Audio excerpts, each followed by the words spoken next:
Merci avant tout. Je tiens à remercier les organisateurs du débat africain de l'intelligence économique et aussi l'ensemble des personnes présentes aujourd'hui. Il faut dire que le débat africain de l'intelligence économique s'inscrit dans le cadre global de la réflexion stratégique en Afrique.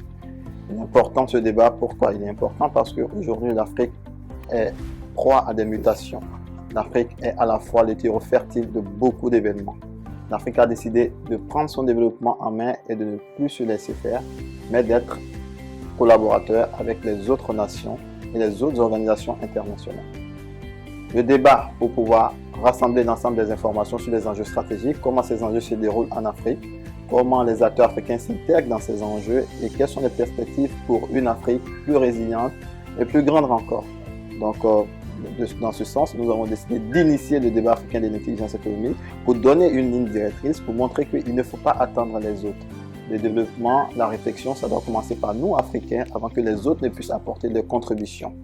Il faut mêler à la fois la réflexion à l'action, ce qui n'était pas le cas très souvent en Afrique. Donc maintenant, on va réfléchir avant d'agir et non d'agir et après réfléchir.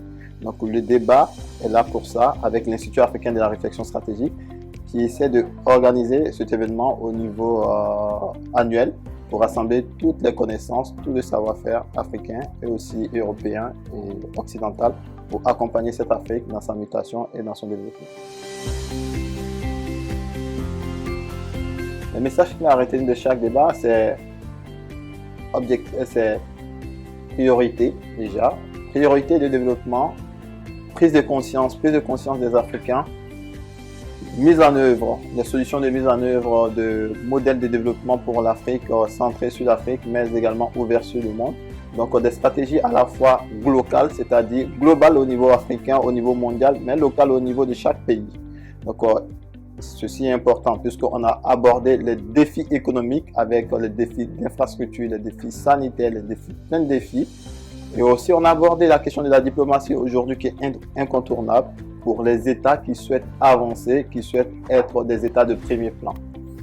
Comme dans un continent, tout est prioritaire. Comme on le dit, lorsque tout est prioritaire, rien n'est prioritaire. Donc, on est en train de mettre les bases pour pouvoir donner la priorité des priorités et permettre à chacun de s'inscrire là-dedans.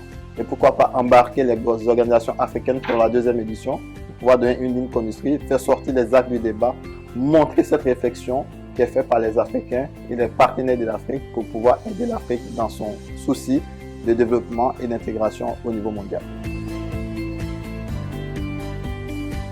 Je dirais que cette première édition a été bien perçue par notre pays hôte, le Royaume du Maroc, et nous remercions pour ce fait Sa Majesté le Roi Mohamed VI aussi pour tout ce cadre, tout ce travail qu'il fait pour pouvoir faire du Maroc ce hub aussi de l'intelligence économique et de la réflexion stratégique en Afrique.